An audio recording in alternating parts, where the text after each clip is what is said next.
All right, so first I'd like to welcome everyone to tonight's demonstration round.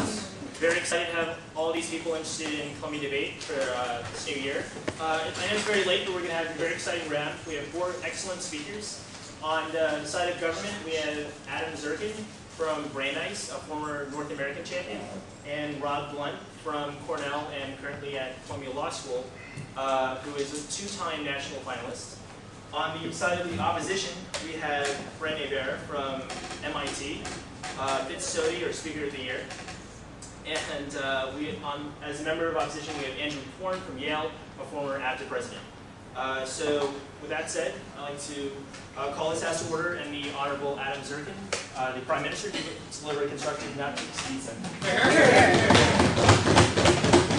It's been 5 years since I did this, so don't take that last part too seriously.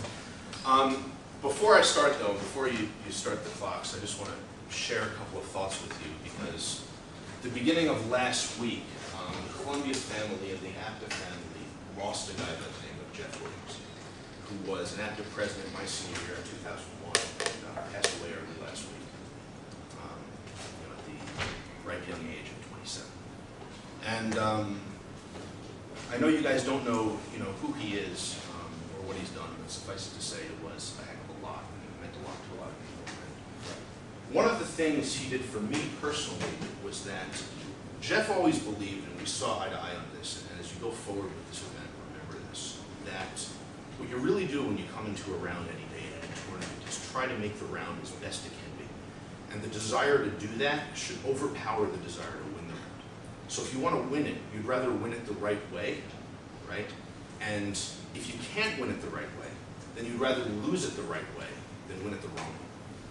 And Jeff believed that very deeply, and at no time was that more apparent than in the round that I had with his team in the final of the North American Championship in 2001. And in honor of that, the Columbia people have asked us to run the case that we ran in that round. And it's very meaningful to me personally, and I hope you find it as interesting as I do. That said, we're going to talk about an event in the Holocaust.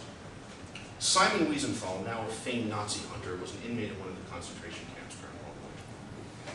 And while he was there, he was working, a detail at a Nazi hospital, and he was asked randomly to come to the bed of a dying SS officer who had requested that a Jew come to see him. Wiesenthal goes into the room, the door is closed. The man proceeds to talk to him for 3 hours about all of the atrocities he's done and asking for forgiveness for those atrocities. And Wiesenthal believes, and I just want to set this up to make it very clear, because Wiesenthal writes about this in his book, he believes that the man was genuine in his asking for forgiveness, that it wasn't just a haphazard deathbed wish, that he actually had a change of heart. Right? And after all of this, after telling the story, the man says to Wiesenthal, "Can you forgive me for what I've done to your people?" Right? And what Wiesenthal actually did was not say yes or say no, but rather turn around and leave the room without saying another word, leaving the man to die. Now, I want to run this as a 2-option case, not a 3-option case. And the primary reason for that is while we like to be eloquent about the fact that he didn't say anything and try to make that out like there was some real important moral message in the act of not saying anything, the real reason he said nothing was because he didn't know what to say. And the question of what he should have said occupied him for the rest of his life. So what we're going to do is say, that's the question. A dying SS officer has asked for your forgiveness for what's been done to your people. And we're going to put it to them. Do you say yes or do you say no? You're going to say yes. It says a lot about people deciding to do this. Given that, we've got to be the evidence. So we're going to talk for the next couple of minutes about all of the reasons that you should say no. And the first thing we're going to tell you about why you should say no is to remind you, as if you even need to be reminded, about this terrible atrocity that is the Holocaust. Right? We should remind you that this is not a war. In fact, that's why we don't call it a war. That's why we've invented another word for it. This was the systematic, planned, organized killing of 6 million of your people and millions of other peoples who were hated just as much. So what we tell you is that the moral balance of the world has been thrown way out of whack. Again, it's not just any war. And we think that things can't continue to go that way. We think that you've been given an interesting power, at least in your own small way, to try to restore the balance, to put your foot down and say, this is unacceptable. Quite frankly, we think it would be, reasonable for you probably to reach down into your bed and strangle this man for all he's done to you, to your family, to the many people he's killed over the past years. So honestly, we think it's a lot for you just to sit there and listen to what he has to say for 3 hours. And quite frankly, and extremely importantly, we think it's immoral that he asked you to do it in the first place, which is that even though he's on his deathbed, he's exerted his power over you, which is he had the ability to say, bring me a random Jew so I can confess to him for 3 hours and make him think about what he should say for the rest of his life. Of course, Given all the things this person has done, why is inconveniencing you for 3 hours even something we're talking about? Because we're talking about a greater thing than simply asking him to sit there. We're talking about the fact that the guy has saddled me with a large moral dilemma that, quite frankly, he shouldn't have had done. I should have had a choice, like I would have a choice to be a priest who has to hear confessions. I should have had a choice as to whether or not I would listen to that, as to whether or not I would be willing to be put in the role of having to hear those confessions, deal through the pain of hearing those concessions, and then having to come to some sort of reconciliation and live with the decision I made for the remainder of my life. So I think a lot has been asked to be there. And the final thing to talk about under this general point about the balance is that I don't think you want to send the message that the actions won't harbor resentment from the victims. Because that's really what this is about, right? What forgiveness is about is not his culpability. Certainly they're not going to stand up and say, you know what, you should tell this guy that what he did wasn't wrong.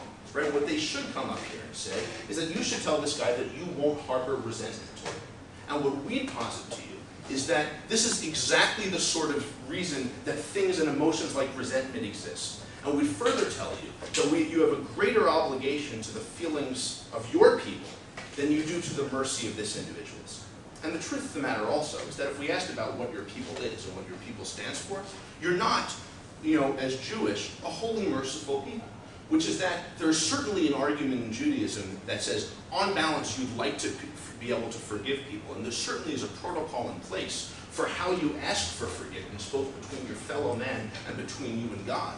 But there also is a version that says, when you're dealing with the worst of the worst, there's something to be said for hatred. There's something to be said for putting your foot down and saying, you know what? You're the reason humanity maybe shouldn't have existed in the first place. Right? And quite frankly, we would tell you that if you're ever going to say that about anybody, this is the time at which you would say it. Now, the second thing I want to talk about is the notion of justice versus the notion of mercy. But I think this is really what the round in many ways is going to boil down to. Right? Because we think that where you're standing, you have an obligation to your people to bring this guy to some sort of justice. Right? He's never going to stand trial at Nuremberg because that hasn't happened yet. He's never going to be given any sort of punishment for what he did, whether that punishment is a fine or whether that punishment is death. He's not going to get anything. At this moment, he's either going to have your forgiveness and the solace that he can go into death knowing that at least one Jew has said, I will not resent you, or he's going to carry at least some amount of guilt to his grave. And quite frankly, as inhumane as it might seem, though certainly not as inhumane as what he's been doing to you for the last several years, we think it's important that he takes some penalty into wherever he's going, because quite honestly, he deserves it, right? So what is justice here? At the very least, right, like we said, you probably would have been entitled to kill him, morally speaking. We could have discussed it, right? But at the very least, we think you have to send him a message about the gravity of what he has done. And certainly we think you trivialize that by saying, sure, you can forgive him. The final thing I want to talk about, I think, is one of the most pivotal points in the round, which is that this guy never did anything specifically against you. He did something against a group called the Jews, right? And we would posit that you certainly don't have the ability, particularly when the crimes are this heinous, you do not have the ability to simply say, I will forgive you on behalf of my people. Because I think when you break it down, that's what he's really asking you for. When you break it down, he's told you a 3-hour story about the 150 Jews he killed in a fire years ago, about the other atrocities he committed at the concentration camps. And certainly, he's called them atrocities, so he knows how bad the actions are. But he hasn't committed them against you.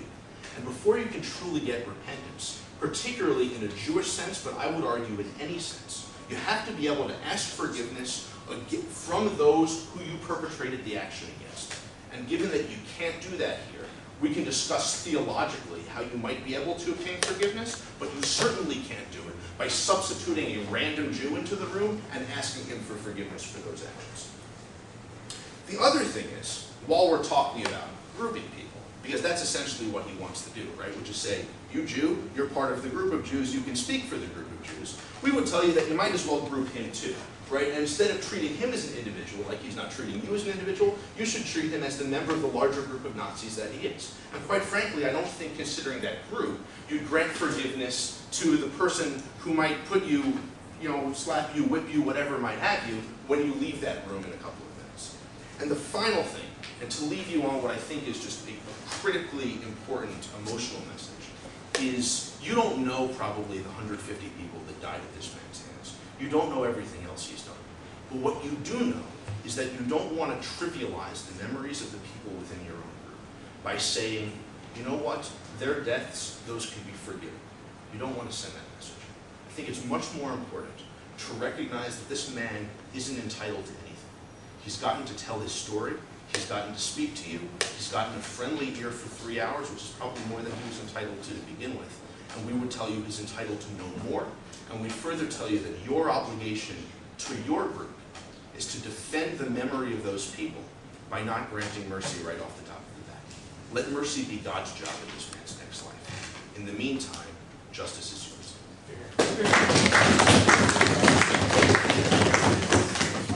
Before the next speech, I'd just like to remind I didn't explain this earlier, but it's customary in debate rounds to bang on the table if you agree with the point, so feel free to do that. Only for opposition. With that said, I'd like to call on the Honorable Leader of Opposition here to start the speech. And of course, to all of you who are interested in debate, I hope you join us in a wonderful, wonderful activity. To say just a little bit about Jeff Williams, a person who tragically passed away that Adam was talking about. I only briefly remember him. He was a senior when I was a freshman. But I remember that at the Nationals, when he was the acting president, he was sort of this flurry of energy running around making sure that everything was going right and everyone was happy. And I think that if any of you contribute as much as he did, Apple will be a much better place for it. So with that said, I'm a little bit curious about Adam's formulation of your role and God's role. Because typically when someone passes away, we say, may God have mercy on his soul. And we say that judgment is reserved for God. And that for people, we shouldn't be passing judgment on others, but rather understanding that only God can know all the motivations and pressures under which a person acted, and only he can truly judge whether this person did right or wrong. Now Adam seems to want to flip that. He wants to presume that every influence, every pressure, every coercion from this person's upbringing and genetics through the environment that he lived under, every bit of that, you are capable of deciding with 100% certainty whether that caused him to do this or whether he did it out of some genuine evil in his soul. I don't know how you can make that judgment. I think that's the judgment God should be making. What you have to decide here and now is whether you make this dying man's last minutes better or not. And ultimately, that's all that matters in this round. So I want to talk a little bit about why people do terrible things. Things like participating in the Holocaust. There are a lot of reasons. Some of them are probably just really evil people. But I'm unwilling to believe that everyone who participated in the Holocaust was a genuinely evil person. Rather, I think we all recognize the incredible sort of cultural phenomena that existed, this mob mentality that made these people turn their moral intuitions upside down and start thinking that what they were doing was right and justified, even though we all now look back and realize that they committed one of the worst crimes humanity has ever seen. Now, given that you know that there are a lot of Germans who are committing the Holocaust who are probably not bad people, but rather because of the environment that they are in, are doing bad things, I don't see how you can say for sure that this guy is a bad person. And I think when you have someone dying, someone begging you for forgiveness, for mercy, and you can't say, beyond a shadow of a doubt, that he really is guilty of these terrible crimes, that he is a bad person, and not just a person in a bad situation, I don't see how you can condemn his last minutes in the manner that they would have you do. I also want to talk about what forgiveness says about you. Because ultimately, hopefully, you will survive this ordeal and live a full and happy life. But at some point, you will have to decide, do you want to spend your life hating and resenting the people who did this to you, or do you want to forgive them? And what I would argue to you is that it is inevitable, in order for you to genuinely lead a satisfactory life, a full life, you will have to get beyond this. You will have to, at some point, stop letting the memories of the Holocaust tarnish your life. Why not let that point start right now? Why not start with this person? Eventually you will have to forgive, or at least move beyond, every crime that was committed against you, if you're ever going to be happy. Now, right now this person may not have done anything directly to you, but he certainly participated in things that were done to you that were terrible. And you can start by forgiving him right here, right now. It's a step in the process of healing, one that you will need to go through in order to live a better life. But additionally, I think your ability to forgive someone else, particularly a German, of their crimes, shows that you are not falling into the same trap that the German people have fallen into in the Holocaust. It shows that you are capable, even if someone has committed a clear atrocity against you, rather than alleged crimes of conspiracy, that you are capable of forgiving them, of treating them humanely, even in a situation where they would not treat you humanely. And ultimately, I think that says good things about you and the sort of person that you can be. The final thing I want to talk about is just a strict utility calculation. We use the utility sort of in debate to mean happiness or what makes people better off. And what I don't see on their side of the house is how you're better off if you don't forgive the guy. But that guy, in his final moments, is clearly worse off. On our side of the house, when you forgive him, a dying man spends his last minutes better than he would have otherwise. And I don't see how you're hurting yourself by doing it.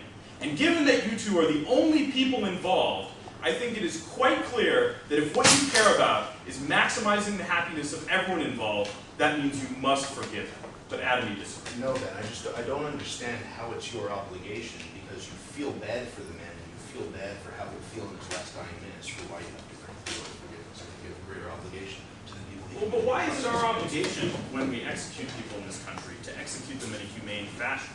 I mean, they're murderers. Why do we care if they suffer in their last minutes? Why don't we just defile their graves or toss them in a dumpster after they're dead? Ultimately, what we realize is that treating people humanely and with dignity is an obligation, even if we are convinced they are the worst of the worst. Even if we think that they do deserve what's coming to them, we still treat them humanely because we think ultimately everyone is better off. Now let's talk about Adam's points, and I'll show you why I don't think they really have proven his case. He first talks about the terribleness of the Holocaust and how the world is out of balance. But your decision here has nothing to do with fixing the Holocaust. When you walk out of this room, the Holocaust will be going on no matter what you decide here. Moreover, and I'm jumping around here a little bit, there is no message being sent. You're not doing this in front of a debate audience. No one's sort of looking in the windows to see what he decides, right? There's no message. It's just you and this man in his final moments. And the only relevant issue is what are you going to do and how does it affect the two of you? Now he talks about how you've been saddled with this dilemma. Do you forgive? You were not saddled with the dilemma of forgiveness by this man. You were saddled with the dilemma of forgiveness by the Holocaust and everyone involved in it. Because as I pointed out earlier, ultimately you will have to decide whether to forgive everyone who has done anything bad to you as part of this Holocaust. And that this man has somehow burdened you with his dying wish is really not very relevant to the moral calculus here. And moreover, very low down on the list of terrible things he's done. They talk about sending the message, and as I pointed out, there is no message being sent. But Adam next talks about the reason resentment exists, as if every single emotion a human being has is somehow morally justified. There are lots of reasons resentment exists. It's probably evolutionarily efficient for our ancestors to have this part of the brain that creates a resentment feeling. But does that mean it's right? Are we following for the naturalistic fallacy where we say everything that is should be? There's no reason to think that resentment is good just because it exists, and this round is about whether it's good or not, and I think the answer is clearly no. He talks about how the Old Testament and Judaism is sort of a vengeful culture. I'm embarrassed being a Jew that I don't know if this is true or not. But I do remember something, and it's kind of vaguely religious, which is that you're supposed to hate the sin and not the sinner. Now that might be Christianity, it might be Judaism, I don't really know, but it seems like good advice either way. And even if the Old Testament is full of smitings and floods and all sorts of terrible stuff, that's not necessarily good advice for how you should be treating people, even if it is the way God treated people way back then. They talk about punishment, right? And this guy is going to get away with it. I mean, first off, he's dying, right? So he's not, I think, getting away with anything. Moreover, he's realized his own guilt. And I think ultimately, that's the goal of any sort of punishment, is to have the person realize the terrible things that they did and come to regret them. Certainly one of the goals of our judicial system, and you've already accomplished that. Moreover, as I talked about earlier, I'm sorry, Adam, I'm way out of time. Moreover, as I talked about earlier, we don't like defile the graves of murderers. We give them a decent burial. And the reason is that even if they've done something bad, we still think that there are limits to punishment, and those limits stop at human dignity. And I would argue that this situation is related to human dignity in this exact way. He talks about you can't forgive him on behalf of the entire Jewish people. What Andrew and I are going to say to this man is, I forgive you. We're not going to say the Jews forgive you, because we don't believe in the Jews. They don't control the banks, and they don't forgive people, right? What you do is forgive this person. That's what we're going to say. We're not forgiving on behalf of everyone, but we are making his last moments better. And that's why we are proud to oppose. So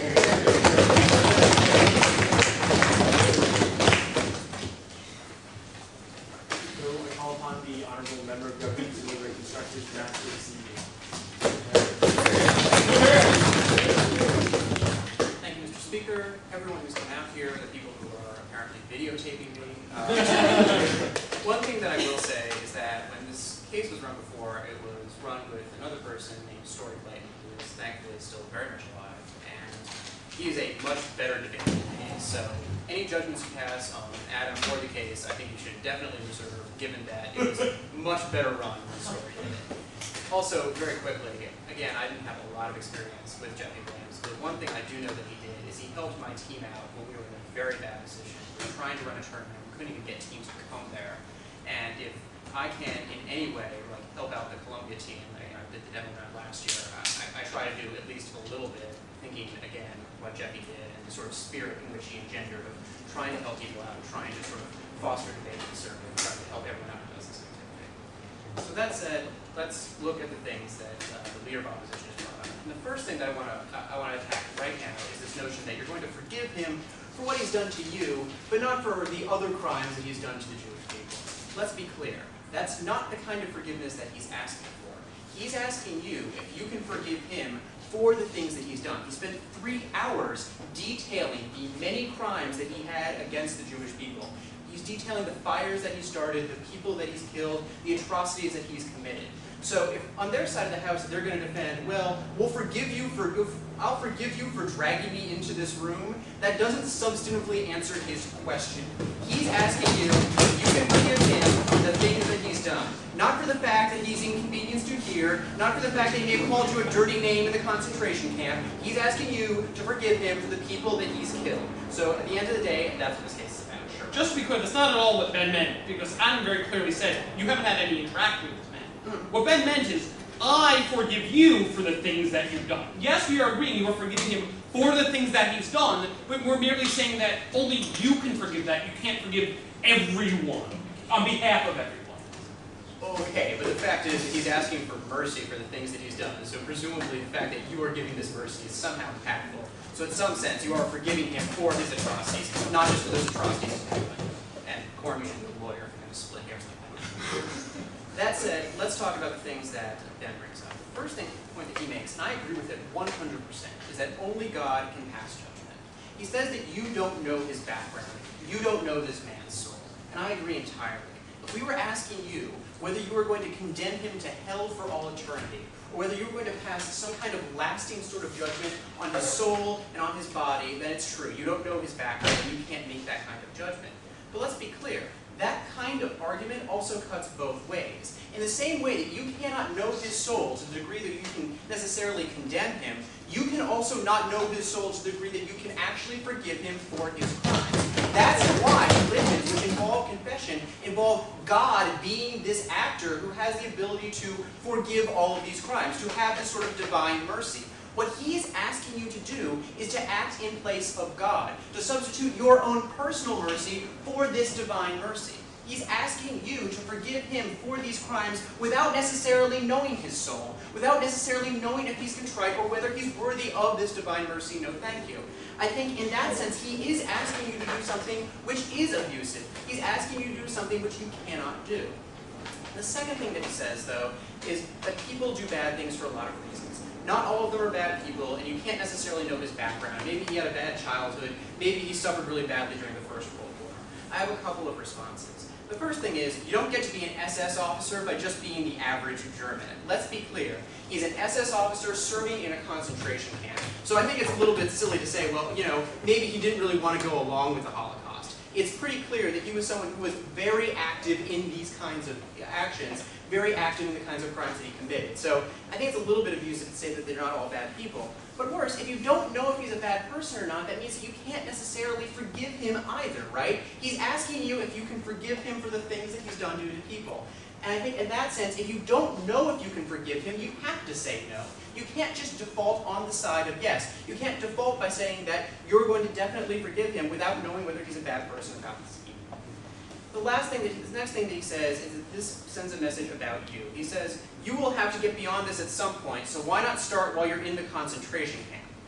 Honestly, I think this is kind of a silly argument, right? Like, it's true that at the end of the day, if you do survive the kind of brutal, inhumane treatment that you are receiving at this point, you are going to have to get beyond the psychological damage that did to you. You're going to have to get beyond the feelings that you have for Germans, for the people who started this war, for the people who were complicit in the homicide, perhaps for the Americans who didn't bomb the railroads. You're going to have to get beyond these feelings for a whole lot of people. That doesn't mean you have to get them beyond them right now.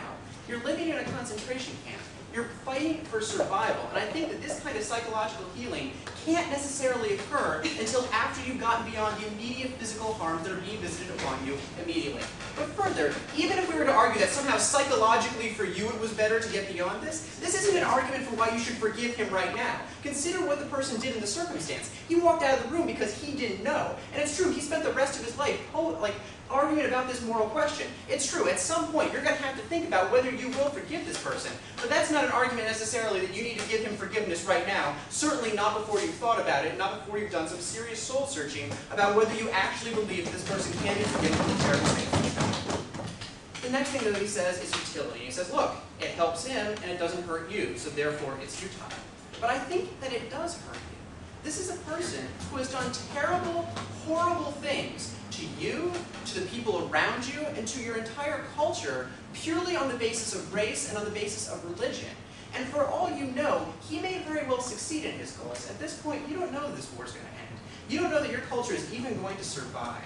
So honestly, asking you to forgive a person who is complicit in the genocide of your people is asking something of you. I think it's ridiculous for them in their seats to say that this is not something that you are giving up by offering forgiveness to this man who has done horrible, terrible things to you. That you may not have a hard time facing the other people in the concentration camp when they ask you where you've been for the last 3 hours. In the last 3 hours, I was forgiving someone who is putting this entire thing into place. I think that actually asking you to give forgiveness to this person is asking for something from you. It's asking for a lot from you, and it's asking for something that he has no right to ask from you. He's using the very act of violence, the very fact that he has control over your life to try to extract forgiveness from you, and that's something that he does not have the right to do. He does not have the right, by the fact that he is an SS officer and that he is a guard that can kill you at a moment's notice, to force you to either make this moral decision or to offer him forgiveness, and that's what he's trying to do. He's trying to use his position and the fact that he still has control of your very life and your very survival to try to get some kind of forgiveness on his deathbed.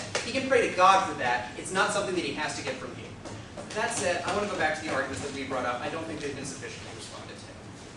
The first thing that we say is that this is an atrocity. You have to be clear, this is not a war, this is a slaughter on a scale unimagined then, and something that we have a very difficult time imagining even now. And at some point, the moral balance of the universe has been overthrown. A lot of really horrible things have happened, and at this point, you don't know if these people will ever be brought to justice, if anything will ever be done to correct the grievous harms that were visited on you and visited on people who were like you. Now, Ben says that you're not stopping it, but we're not saying that you're stopping this horrible moral harm. What we're saying is that you have a moral obligation to do whatever you can to forward the cause of justice, right?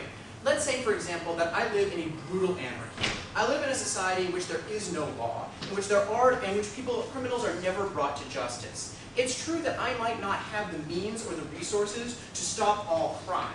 And in fact, the little few things that I can do, say like apprehending some criminals or stopping some people from doing bad things, may pale in comparison to the rest of the society. But I think that I have an obligation to do whatever I can to stop those crimes, whatever I can to visit that injustice. That was a little bit abstract, so let me make it very clear. So a lot of people attempted to do small things to try to mitigate the scale of the Holocaust. They hid Jews when they could. In some cases, they gave them false papers. They gave them money. They gave them the resources to escape these countries. These actions didn't prevent the Holocaust, but they did do whatever they could to try to minimize the Holocaust. And if that means protecting Jews or killing Germans to try to do some kind of harm, to try to, like, in some ways carry out justice, I think it's something that you definitely have an obligation to do. We say that it's immoral even for him to ask the question. Ben tells you that the Holocaust did it. It's true that the Holocaust put him in a position where he could ask the question, but he was still the one who dragged you into the room. It's true that, like, Hitler's final solution puts you in a position where you have to consider whether you're going to forgive the guy, but in terms of putting you on the spot and forcing you to give the forgiveness to him orally, that's something that he did, that's something that is immoral, and while it pales in comparison to the other things that he did, the fact that it is immoral means that he shouldn't be rewarded for this immoral action by giving this some sort of forgiveness. The next thing that he says is that Judaism does not equivocate about evil. And Ben says, well, maybe you should be a Christian. Well, essentially, right? He says that you should hate the sin, but not the sinner, and that you should become sort of like a Protestant. Maybe you should die for marijuana, too. So, I am a Protestant. And I was going to say a couple things about this. Firstly, it's true that Protestants preach that, like, God gives ultimate forgiveness, and that people should try their best to forgive, but I think that put in this sort of terrible circumstance, no one could think poorly of you if you chose not to. Further, in terms of actually offering someone confession, like, you can forgive them for things they did to you. You're not supposed to forgive them for things they did to other people. That's something that other people or God himself have to do.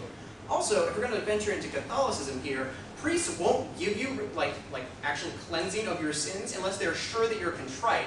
That's why they have to go through training. That's why not like every single Catholic can take confession.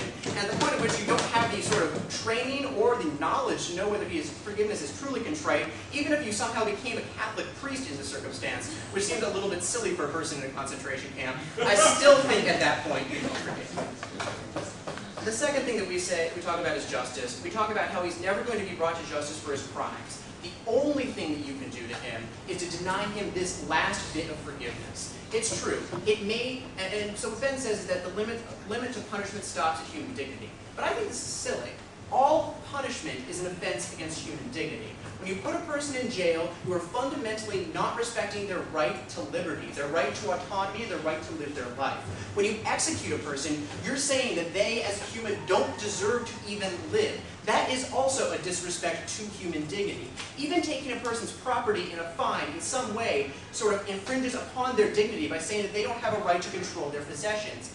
All punishment is an affront to human dignity, and I think it is very questionable for them to argue on their side of the house that denying this person forgiveness is somehow more an affront to human dignity than, say, locking them in jail. I think that's silly, and at the point at which the only measure that you have to inflict justice, and indeed the only justice that this person will ever receive, is this minor affront to human dignity, is this lack of forgiveness, I think at that point you have an obligation to distribute that punishment. If the only thing you could ever do to this person for being an active role in the Holocaust was to punch him in the face, we'd say you should punch him in the face. Similarly, this is the only thing you can do to him therefore, participating in the Holocaust is make him feel bad. By all means, make him feel bad. And when you're done making him feel bad, maybe you should start doing some other stuff.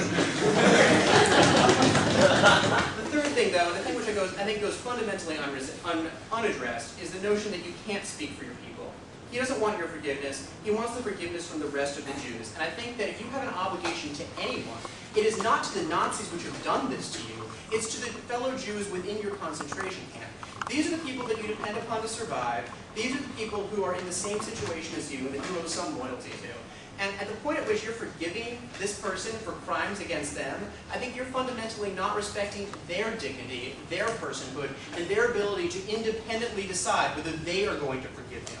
So I think at that point you can't speak for your people. You can't forgive him on behalf of the people he's already killed. Only God can do that. So don't speak for your people, don't speak for God, speak for yourself.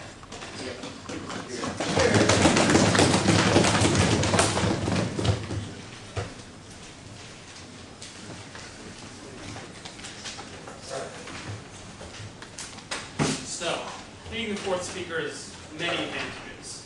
One of the disadvantages is that other people take your words and thoughts. So let me just echo what everyone has already said so far to begin their speeches.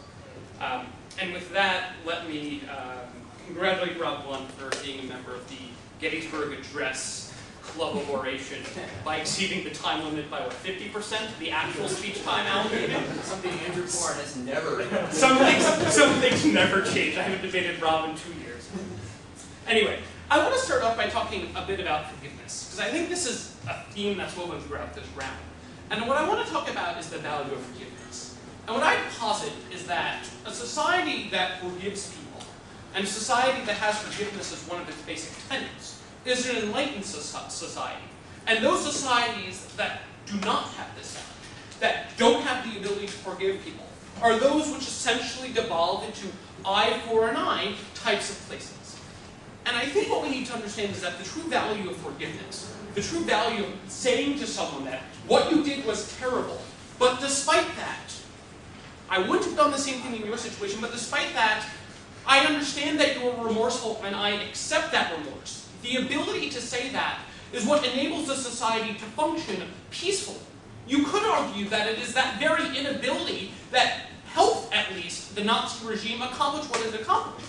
It was the very inability of people to forgive Jews for supposed misdeeds, which were actual misdeeds, but that lack of forgiveness that in some sense enabled the Holocaust in the first place.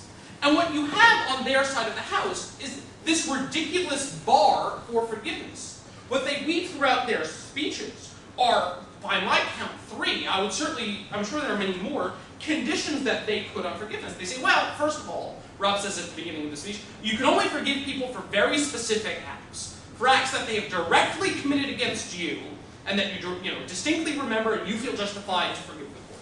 Second, he says, well, you can only forgive people when you're ready to forgive them, right? The timing has to be right.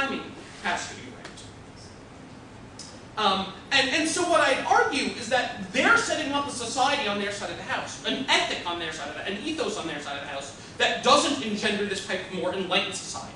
And I think if there's one thing we can say about the Holocaust, one thing we can say about how you should react in relation to the Holocaust, is that in order to come out of it and make the world a better place and enable the world to overcome it, you need to not do what the Nazis did. You need to espouse the values that they failed to espouse, and this is one thing. The first thing Ben talked about was about how God judges people, not mortals. And what Rob says is, well, this cuts both ways. You don't know his soul. He is asking you to act for God. And I think Rob misses the fundamental distinction, right? What Ben was talking about is that there's this distinction between forgiveness and judgment. We're not saying you judge him. We're not saying that you just... all we're saying is that it is for the mortal to forgive him. Because ultimately the transgression was against the mortal. And ultimately, therefore, it is that person who has the right or the ability to forgive. This isn't an issue of judgment. And this is another one of the conditions that they set forth. What Rob says is, well, you don't know his soul. If you're not sure whether or not he was a good guy, then you can't forgive him. According to Rob, you can only forgive people when you're absolutely 110% sure about what the nature of their soul was, about how they actually viewed the action. And we would argue that that's a completely irrelevant and a point of view that can't be met. the first sort of big point Ben talked about is why people do bad things. And Rob makes sort of 2 points here. The first thing he says is, well, he was an SS officer, so he's active. He did, he wasn't one of those normal Nazis. He did lots of bad shit. And what I'd argue is that first of all, that's irrelevant, right? I think Ben's argument about why people in the Nazi regime, in response to him, did bad things, could certainly explain this, right? If you were of a certain social background, you weren't going to be sort of like a normal dude sort of fighting on the front lines. If you were of a certain noble background in German society, you were going to be an army officer. And you could argue, in fact, that these people faced the most pressure because they were sort of most entrenched within some of these social circles, and their failure to follow would have been most noticeable. But furthermore, I'd argue that this seems like a terrible standard. Basically, Rob's saying your ability to get forgiveness is in relationship to the nature of the crime you committed, the seriousness. And while I'd argue that you might certainly need to be more skeptical of someone in terms of the genuineness of their forgiveness if they've committed a more serious crime, insofar as more serious crime is more indicative of a quote-unquote black soul, but as long as you believe that they are truly repentful, I see no reason why that should be indicative of how you should treat them. Sure. But Warren, doesn't this sort of mirror how normal people view forgiveness in real life? If you commit some kind of minor offense against me, let's say stealing water or something, it doesn't take very much for me to forgive you. On the other hand, if you massacre my family, wipe out my race, maybe it might take like a little bit more convincing for me to forgive you for this. I think this is a normal human intuition and one which you haven't successfully argued. Well, no, Rob, that's exactly what I just said. All I was saying is your argument seems to be an argument against forgiving anyone sort of as a matter of course if they've committed a very terrible act. I admitted, if you were listening to what I said, that it might take more convincing for me to be willing to forgive someone who had committed a more heinous act. But just by the very nature of committing a more heinous act doesn't mean I shouldn't be willing to forgive them. The second thing that Ben talks about is what this says about you. And what Rob says is, well, you can't get beyond it now. You need to wait. It's not the right time.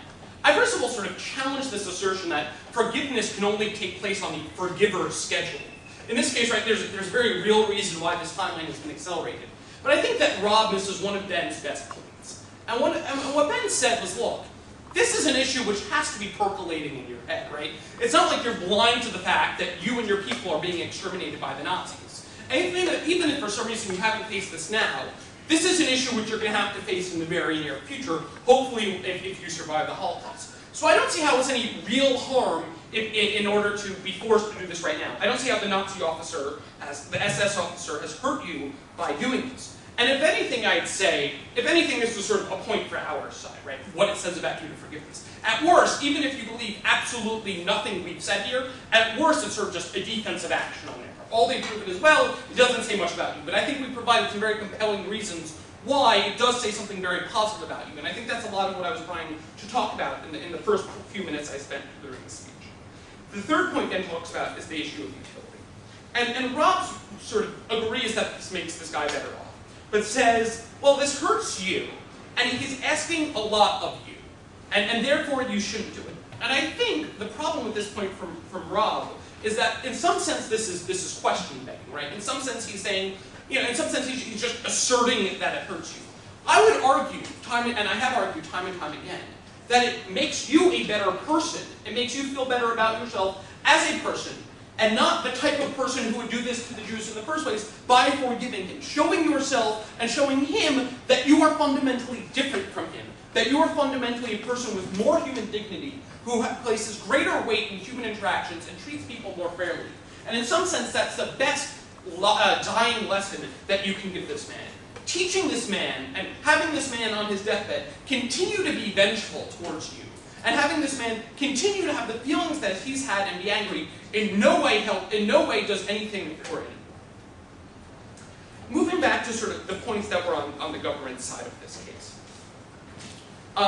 The first point they talk about is sort of how the Holocaust was terrible. And I think Ben sort of makes it very clear that your decision has no impact on sort of how terrible the Holocaust is and on ending the Holocaust any sooner.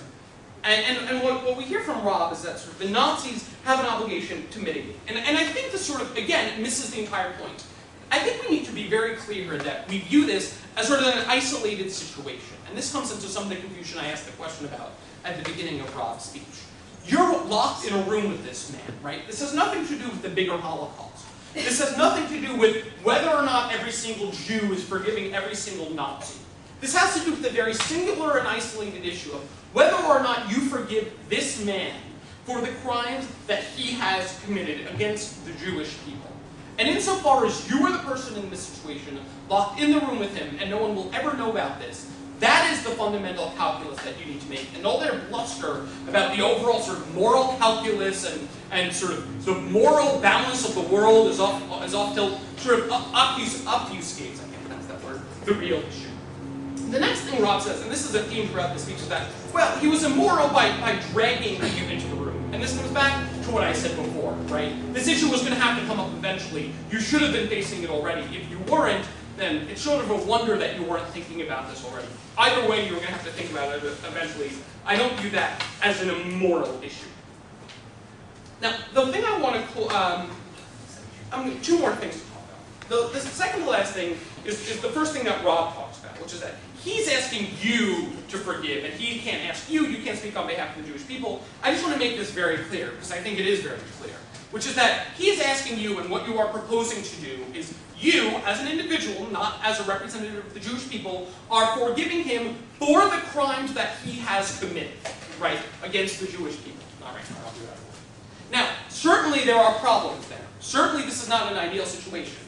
But it's not like he can go around on his deathbed to every single Jewish person and ask them for forgiveness, right? That's, again, another one of these sort of burdens on forgiveness that they want to place. And so what we'd argue is that isolated in that situation, this is something that you're able to do and something that you should do from a moral perspective.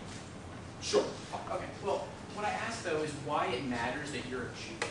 He's not asking the victims of his crimes to forgive him. He's asking the Jewish people specifically. And if he's not asking you to forgive him for something he did to you, why does it matter that you're in fact Jewish? Why couldn't it be just any person?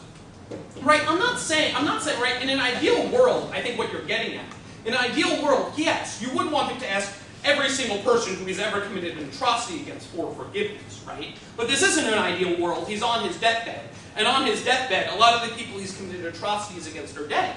And so I certainly agree with you that there is a reason he called you as a Jew into the room, which is that you as a Jew are a proxy for the group of people that he has committed crimes against.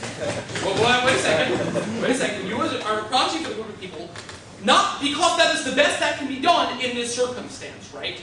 And in doing so, what you need to ask yourself is what the people who he has committed crimes against, what your people would want to do in this situation, what you feel can be done in this situation. Because they posited that you can't say nothing, which is what actually happens. You have to say yes or no. And in this situation, I think I've proven that the type of culture the Jewish people should be and ought to be is the type of culture that would forgive someone for this, because it is that type of forgiveness which makes a society more enlightened, which indicates more enlightened society, and which enables society to function in the long run. Because it is up to God to decide what the justice is, but it is up to humans to forgive. And on that, since I've taken way too long, I will leave it to Ben to do much better than I.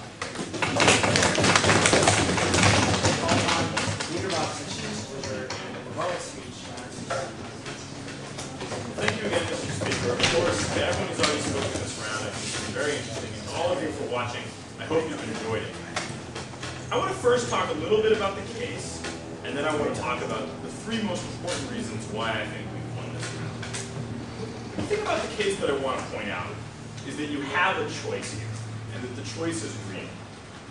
We were told by Adam that you genuinely believe this person is in trouble, and we've taken that as fact. Moreover, I think the whole reason we're talking about this is that you have it within you to forgive this person. You have a choice not to. Now, a lot of people in your situation would not have a choice. They would be unable to forgive this person no matter how much they wanted to, no matter how much they believed our arguments, because they just would find it emotionally impossible. But I think it says something about you, that you're able to make this choice. And I think, moreover, that you will find that if you do forgive him, you will end up becoming even better of a person than you already are, given your capacity for forgiveness. So the first thing I want to talk about is, can we forgive? I think on our side of the house, we've talked about when you should forgive. When you're not sure that the person is bad, we believe the default should be forgiveness. Rob believes, given that we can never be really truly sure whether someone is good or evil, that we should just never forgive anyone, on the off chance that they really did sort of mean those evil things that they did. I don't think that's a tenable standard for a society, and moreover, I don't think it's a tenable standard for interpersonal relationships, right? Yes, Andrew could have stolen Rob's water and Rob would be quick to forgive him. But what if Andrew really did it just to win this debate round, thinking it would make Rob's voice soar? Well, Rob probably wouldn't forgive him very quickly for that. So how can Rob really know? How can he know that it's okay to forgive Andrew? The reason is that he needs to say, okay, I don't really know why Andrew stole my water. It was a pretty dumb thing to do. But stepping back, I can forgive him. Now, it's not necessarily comparable to forgiving the ills that were done to you in the Holocaust, but there is a similar process of logic that I think you can go through. Moreover, I think we're better off when we forgive people. It allows us to undergo an emotional healing, to move on, to get a life that is not defined by the terrible things that were done to us. Now, yes, you don't have to forgive this person. No one will say you're a bad person if you can't do it. But what we are arguing, and what is relevant to this round, is that we think you will be a better person if you do forgive. It may not be an obligation, but it would be a mitzvah. And that's what we think is relevant. The next thing I want to talk about is justice. Because justice is a very relevant issue in this round. First off, I don't think you can dispense justice from the position that you're in. Yes, you can defile this last man's moments by making them more guilt-ridden and pain-racked than they could be. But that's not what justice is. We give prisoners last meals. We execute them humanely. We give them decent burials. And the reason is that even though we're executing these people, we're not that interested in making it as bad as possible. Now, in Rob's view of the world, where there's a great evil that's been done, and you need to harm this person as much as possible to chip away at that evil, that's exactly what you should do. You should take a piss on this guy for all they care. But there's a reason we don't treat dying people, even bad dying people, with this sort of disrespect, and that it has nothing to do with justice. Now, yes, the Old Testament was full of vengeance. Yes, God killed all the sodomites and stuff. But that's not advice. That doesn't mean you should go around harassing gay people. And that's not what Jewish people do, even Jewish people who don't know that much about Torah like myself. We talk about how this is an isolated situation, and this is the last thing I want to close on. Ultimately, what is relevant in this round is you are in this room with a dying man who happens to be a bad person. Your options include punching him in the face, as Rob has suggested, or forgiving him. This will never leave this room except in your memory, where you will remember either that you were unable to overcome your hatred and anger, or that you forgave someone in a situation when they would have never been able to forgive you. If you want to come out of this room feeling like you are a better person, if you want to come out of this room having made a dying man's last moments better, then you forgive him. If you don't, go ahead and vote side Gov.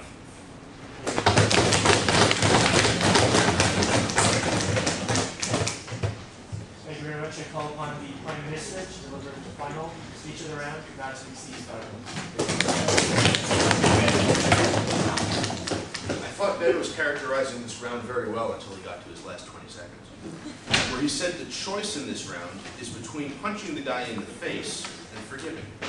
It's not. We're not advocating punching him in the face. As I told you in construction, you might be perfectly entitled to kill him. Killing him, punching him in the face, doing whatever you might want to do. That's not what we're asking you to do. We're asking you to say, I can't forgive you. We're asking you to say, sorry, I appreciate what you've told me. I appreciate the discussion we've had for the last 3 hours. But I'm sorry, I can't forgive you. That's not the same as treating him inhumanely. That's not the same as pissing on him, to use the words we hear from side opposition. It's a statement about you. And it's very different from the way they characterize it. Speaking of another mischaracterization, I hate to point this stuff out, but there's a bit of a contradiction in the way they deal with the issue of the group here, and whether or not you're representing your group. The point that we hear in the LOC is, well, you can't represent your group, but you're saying, I can forgive you.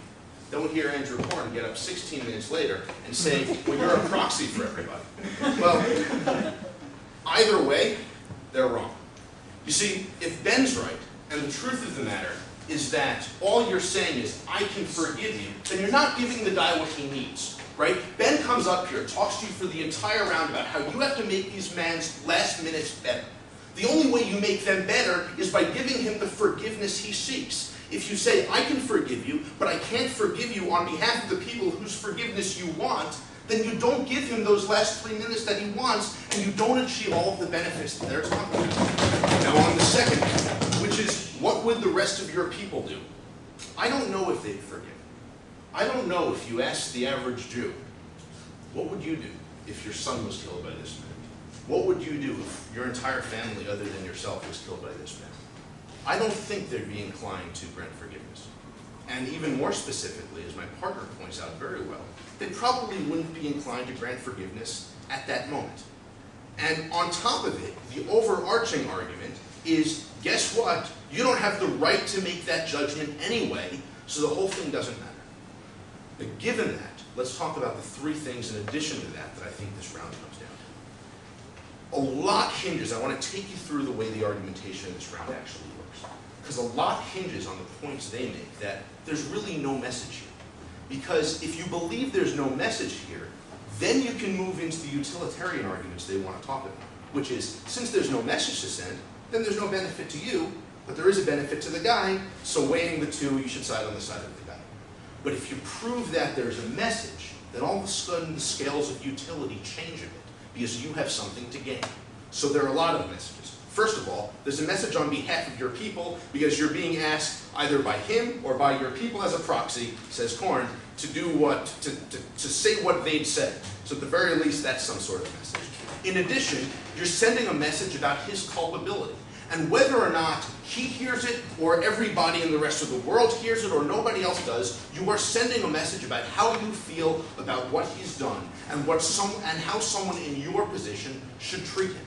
And finally, you're sending a message about the need for justice, which is how should this man be treated in his last moments, knowing full well that there will be no other encounter by which his morality is judged. There will be no other situation in which he is told what you did was right or what you did was wrong. So there's a lot being talked about here, which is when we move into the second point, which is about utility, you actually have something to gain. But before we even talk about that, let's consider whether utility is the right standard on which to judge this to begin with. Because I posit to you that utility is used when people are on a level playing field. When you're looking at a situation from afar, and you're saying, would society be better off or not better off if we took this type of policy? I apologize, but you have an axe to grind in this situation, right? Your people you're involved with have been hurt. And I would tell you that your obligation is not so much the utility, but the obligation is to your people and to the memory of your people who are taking away from you. Now, there's another obligation he tells you about, which is the obligation to yourself, which is I can make myself feel better, right? And I would tell you that, really the things that my partner told you in the member of government speech, which is, first of all, there's no necessary benefit to you or obligation to you to forgive him now. And secondly, that you're betraying people, the people that in your group and their memory. And quite honestly, you have an obligation to yourself as a member of your group to not do that. So you ask, where is the greater harm? And I think we tell you convincingly that you lose something by giving